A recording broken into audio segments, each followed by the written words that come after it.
Bricks and Minifigs just announced they are permanently closing the Salem franchise that's at the center of the whole viral $200,000 Lego corruption scandal. And if you're getting to this late, don't worry, I'll recap this insanity one more time. There's a guy in Oregon by the name of Bryan Mansell who entered into a consignment deal with the local Bricks and Minifigs franchise to sell his dad's $200,000 Lego collection for a 65% cut. But then, corporate came in, seized the shop, sold it to new owners, Josh Johnson and Brandon Best, and Bryan's Lego collection disappeared, with Bryan claiming that the new owners refused to honor his deal and they stole the Legos with the help, or at least backing, of Bricks and Minifigs corporate. And then you had YouTuber Reckless Ben stepping into the picture and turning the whole situation into a viral investigation saga. Right, so he goes to Utah to serve legal papers to one of the new owners, Josh Johnson, saying that he can't proceed with the lawsuit until he gets the signature, but Josh won't accept them, and so it sets off this whole battle with the police. Ben gets arrested twice on accusations of stalking, his Airbnb was raided for the missing Legos, his car was searched for heroin, he eventually flees to Mexico, and now Bricks and Minifigs is suing both him and Bryan. Right, and with this, you have Ben claiming that the whole thing, it's a conspiracy between the Mormon owners and the local police, who are also part of the Mormon community. And then the big update yesterday was that there was a leak of unredacted police body cam footage of several of those interactions. Though also, whether or not it was a true leak, that's still up for debate. The main thing, the videos are out, and in some of that leaked footage, we've got Bricks and Minifigs CEO Amon McNeff on the phone with Johnson, claiming that the previous owner of the Salem franchise, Crystal Law Gorman, that they had sold the entire collection and left the country without paying Bryan. And he says that he's actually been trying to help Bryan resolve that, but then Ben came in and cooked up this whole scheme with Bryan to extort money from the company. Well, now it seems like the company has changed its tune, or at least a little, because last night they shared a blog post announcing, quote, the permanent closure of the Salem, Oregon store, as well as a mutual agreement to part ways with franchise owners Brandon Best and Joshua Johnson due to a devastating social media campaign. And with that, saying their own internal investigation revealed evidence of gross negligence by Crystal Law Gorman, as well as operational gaps during the transition. And with that, adding that leadership has reached out to Bryan to meet, review what the investigations uncovered, and come to a solution. You had McNeff, right, the CEO, saying that the company had been asking Bryan and others for documentation for a long time and that they hadn't received enough. But now, thanks to internal and external operations assistants and those who continue to stand with us, and we finally have enough to proceed with a resolution. Going on to say now that they have the necessary information, they're offering to drop Bryan from the lawsuit, claiming that they want to make sure that he gets his money and, quote, ensure that whatever Star Wars Lego was or remains in the Salem store, whether you identify it as yours or not, you can have it. Which is very notable because it appears that McNeff is openly admitting that there may still be some of Bryan's Legos at the Salem franchise. Now, as far as the evidence they supposedly have now, Bricks and Minifigs claim that Crystal kept 3 sets of spreadsheets that all had different accounts of what was sold from Bryan's collection and, quote, show significant discrepancies between what she publicly paid Mr. Mansell versus what the trackers include. And adding that their internal sales data shows that Gorman sold at least $52,000 worth of Legos from that collection, an amount that was significantly more than she reported. But the company also alleged that Crystal's books valued the collection at roughly $100,000, arguing that the $200,000 figure that's been publicly circulating by both her and Bryan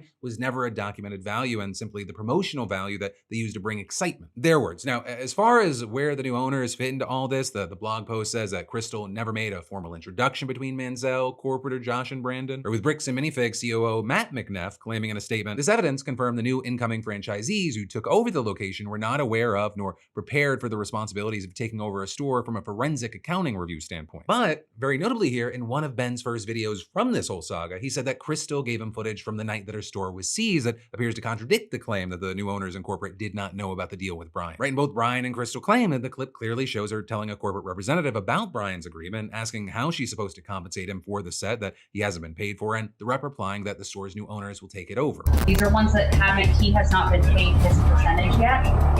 And if I don't have the tickets, I won't know how much I need to pay him. That's a business thing and not necessarily yours. Right, so based on that alone, it's unclear if Bryan's going to be so willing to just up and take whatever deal Bricks and Minifigs is going to try and offer here. But to that point, you did have the COO kind of sort of apologizing to him without actually directly apologizing, saying, we are disappointed the situation was not made explicitly clear. That should have happened much sooner than today. That's not acceptable, and we're not going to pretend otherwise. But then also with this update, you have a lot of people going, well, it doesn't feel like there's actually any meaningful, real accountability. Or you got people saying they're still blaming all this on Crystal, and they're also trying to say that what they do owe Bryan is actually about half the $200,000 that he claims the collection's valued at. And then beyond that, it's also worth mentioning that this big announcement, it came the exact same day that one of the Bricks and Minifigs' biggest suppliers pulled out altogether, or with the supplier in question being Minifigs.me, which actually has worked with Bricks and Minifigs for years now and was essential in helping them go from one store to a whole chain. But yesterday they put out an announcement on Instagram saying that they can no longer do so in good conscience because of this whole situation, and going on to explain that this is not a decision they made lightly, saying it will cost them a lot of money and they know it'll have a serious impact on the innocent at Bricks and Minifigs stores. Or with the statement adding, we hope that together they can persuade the franchise as a whole to improve and heal. And so with that, you've got some people celebrating this as a win, while others have argued that this is actually just a calculated retreat, saying their business is in serious threat of going under without their main supplier. Of course they cave. Don't buy into they are doing the right thing. Their business is in trouble. That's why they are caving. Nobody that works with them is on their side. And then some have said that this might actually be more shady than the company just covering their ass. Or with one person saying it seems like a legal trap, an attempt to isolate Reckless Ben as well, saying they are not at all promising to stop their counter campaign, countersuits against him. Also, so much blame shifting and PR doublespeak all around this. TLDR, divide and conquer. Others also accusing Bricks and Minifigs corporate of essentially just throwing Josh and Brandon or the bus and trying to save face. But also with all this, it's not just the Salem location that's getting impacted. You had a Bricks and Minifigs franchise in Sacramento also announcing yesterday that it was temporarily closing for a week after receiving harassment and death threats, which one, obviously is just horrible and shouldn't happen, but also two, it illustrates just how big and out of hand the situation has gotten. But for now, that is where we are, and in the meantime, of course, I'd love to know your thoughts, opinions, your reactions. Let me know what those are in those comments down below. Share to spread the word, and of course, subscribe for more.